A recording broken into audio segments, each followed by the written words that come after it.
Hi and hello there, Pisces! Welcome new subscribers. My name is Yan. Returning Eastern buyers, thank you sa inyong walang sawang love at support for me. Kung di pa meron po tayong isa pang channel. Link down below lang sa ating description box.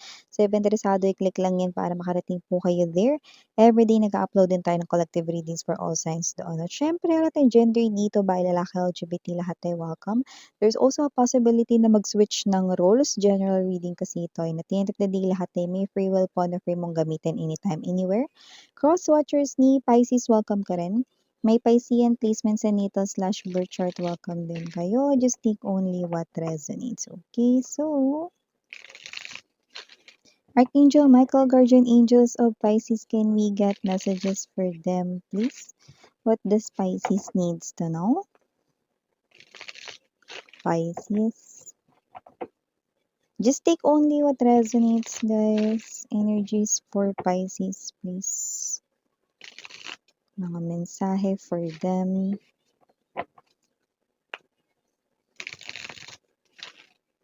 Okay, so let's go ahead and check this energies para sa'yo, Pisces. So, meron ka ritong energies ng Tower.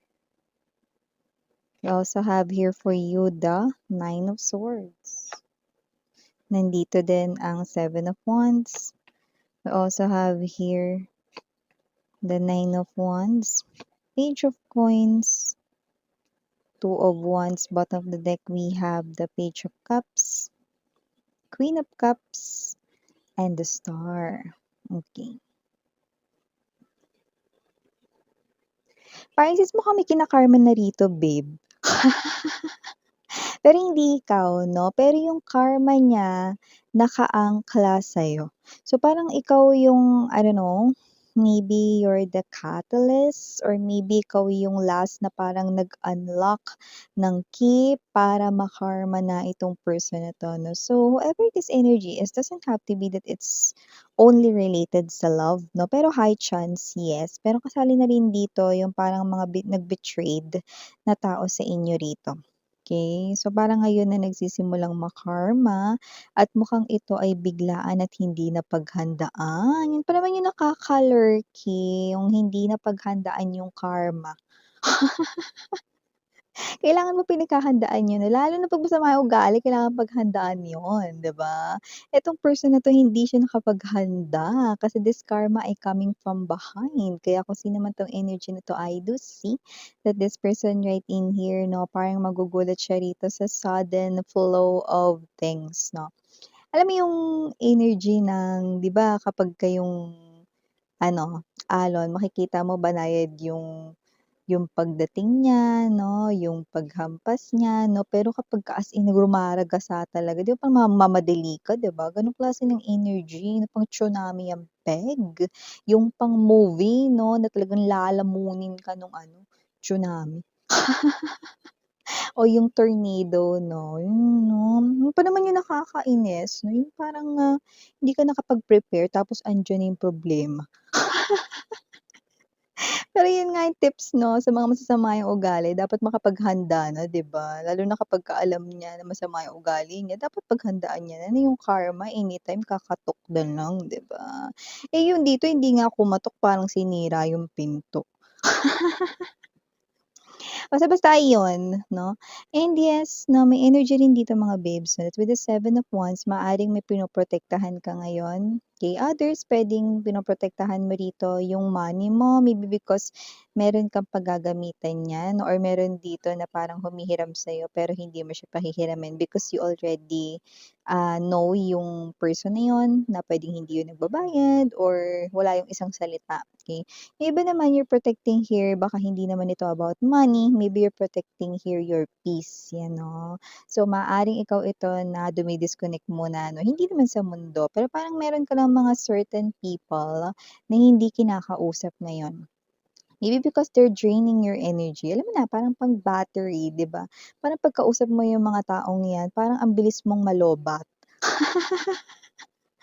'Di ba? Kasi may mga tao na pagkausap mo gusto mo pa silang kausap, bakit? Kasi very positive sila 'no, and I think this is you could be, maintaining here your peace. So, importante yung peace of mind ngayon, 'di ba? Importante yung parang payapa yung isip mo, tsaka maganda yung kumo-connect ka with the right people, 'di ba? So, parang maganda na makipagkuwentuhan ka sa mga tao na parang nagbibigay, okey, or nagdadagdag ng positive energy sa life mo, yung mga tao na imbes na paiyakin ka or bigyan ka ng problema, yung mga tao na pinapasaya ka 'no, yung tumatawa ka, no, doesn't have to be ng iba tumatawa, humahalakhak 'no, pero yung light lang yung vibe nila, very comfortable yung feeling mo, gano'ng klase ng energy yan. So, maaaring may mga taong hindi ka kausapin 'no, dahil pinipili mo rito yung peace of mind mo, yan. And yung iba meron ditong mensahe 'no, with this Two of Wands, may nag-iintay dito ng sagot sa inyo pero parang timang lang, bakit Miss yan? Hindi naman siya nagko-confess pa ng emotions and feelings sa'yo pero naghihintay na siya rito 'no, ng sagot mo. Yung iba, I don't know, maybe kasi with the Page of Pentacles, maaaring sign yung hinihintay nila from you, okey? Gusto ka niya pero parang may hinihintay siya, either sagot mo yan or hindi, parang hindi pa kasi siya umaamin dito. Kasi dito with the Page of Cups mare, yan or pare, parang yung confession nakabinbin pa, taray nakabinbin. So, parang may energy rito na parang wait lang bago ako mag-confess, hingin ko muna kaya yung sign or magpakita kaya muna siya rito ng sign na gusto niya rin ako or hindi niya ako babasta din or hindi niya ako ire-reject, mga gano'n. So, may hinihintay siyang gano'n sa'yo. So, meron bang someone around you na parang kapagka kinakausap mo hindi siya masyadong makatingin sa'yo na hindi dahil balak ka niyang utangan or hindi dahil meron siyang atraso sa'yo, kundi hindi niya magawa 'yan because this person here likes you so much at siya yung klase ng energy, this is the type of person na kapagka tinitingnan ng taong gusto nila, parang feeling nila matutunaw sila like an ice cream, 'yun. Okay, so gano'ng klase ng feeling, Pisces 'no. So, spot it, baka meron ditong someone around you na hindi mo pa alam na pero alam mong ganyan siya. And parang ikaw ito na, baka gano'n na talaga yung natural niya 'no. No, hindi yun yung natural niya, ganyan lang siya sa'yo. Pero pansinin mo sa ibang tao, hindi. Maliban diyan meron pa rin ditong mensahe about love. Maaaring meron dito sa inyo ang ma-in-love sa isang younger than you sa age or yung iba hindi naman younger than you sa age siya. Puwedeng older than you sa age pa nga, pero younger looking, you know. So, whatever the case may be, miss yan, okey sige, okey yung sinabi mo na yan, ang tanong yung ugali, yan mo. So, ugali talaga yung pinakaimportante with Pisces because you are basing your I mean, you're processing your love 'no, sa pagkatao ng person of course 'no. With the Star, this person here will bring a lot of healing sa'yo Pisces 'no. So, itong tao na 'to 'no, like naturally lang mag-a-unfold ang connection ninyo, parang balayad lang yung flow ng samahan ninyo 'no, and then you will notice na palagi mo na siyang kinakausap, na palagi na kayo rito nagkukuwentuhan 'no, and hindi niyo na mamamalayan yung oras rito 'no. So, parang, natatangay ang inyong damdamin dito. Pero ang ganda nabubuo ang inyo rito 'no, na koneksyon ng patibay, yan oh. So ano yun Miss yan, new person ba yun? Yeah, this is new person na hindi pa dumadating sa life mo. More likely itong person na 'to ay maaaring umentor dito 'no, bago yung iba ang pinakamaaga, bago rito mag-second week ng September 2026, yan oh. Sa iba, onwards tayo mga B, okey? So, whoever this energy is, I do pick up that this person here doesn't have to be na galing siya sa malayong lugar. Pero parang ang energy nito may either kakalipat niya lang ng bahay or kakalipat niya lang ng trabaho or puwedeng both. Lumipat siya ng bahay kasi para mapalapit siya sa bago niyang trabaho. Spot it, okey? Lalo na 'pag may bago or may bagong papasok rito 'no, sa inyong pinagtatrabahuhang company or yung iba naman baka may bago kayo diyang magiging kapitbahay 'no, yung makikita mo yung kabilang bahay 'no, biglang may ilaw na o baka siya na yun. Biglang may ilaw na, o may tao na, 'di ba? Okay, so maliban diyan may energy rin dito Pisces 'no, para sa iba pang mensahe para sa'yo. Nine of Wands energy, listen sa iyong intuition. Meron dito na, meron kayo ditong parang blessing in disguise. Okay, kaya nga dapat kino-consider lagi yung intuition, especially yung Pisces 'no. Napakalakas ng mga intuitions ninyo, very spiritual 'no, ang most ng Pisces. Others hindi lang aware, pero once na ma-observe mo yung sarili mo, okay, you are very spiritual, babe 'no. And ano naman miss yan yung message na yun 'no. This blessing in disguise is this, meron ditong accident na hindi ka diyan ma-i-involve. Like let's say, bago pa mangyari yan, nakaalis ka na diyan, okey?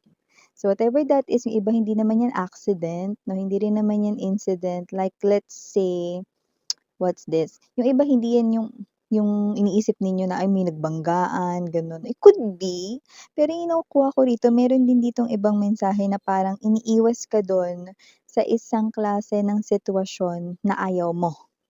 Paano yun miss yan? Nabigyan ko kayo example pero malawak kasi yung nakikita ko rito, pero parang kahit na ano naman yun.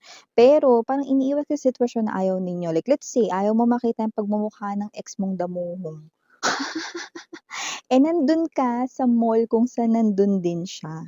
Pero maaaring ikaw ay umalis doon, like let's say 'no, ikaw ito na, "Ay dun na nga lang ako sa kabila dadaan kasi parang mas malapit yung sasakayan niya 'no." Pero siya rito kahit nandoon siya sa same mall na yun at kahit dadaan din siya doon, hindi siya dun dadaan, you know, dahil isa itong klase 'no ng parang nilalayo ka rito sa sitwasyon na ayaw mo, yun. Pero yung iba mga babes 'no, this is really an incident na hindi naman as in nakikita kong banggaan or sunog, mga gano'n.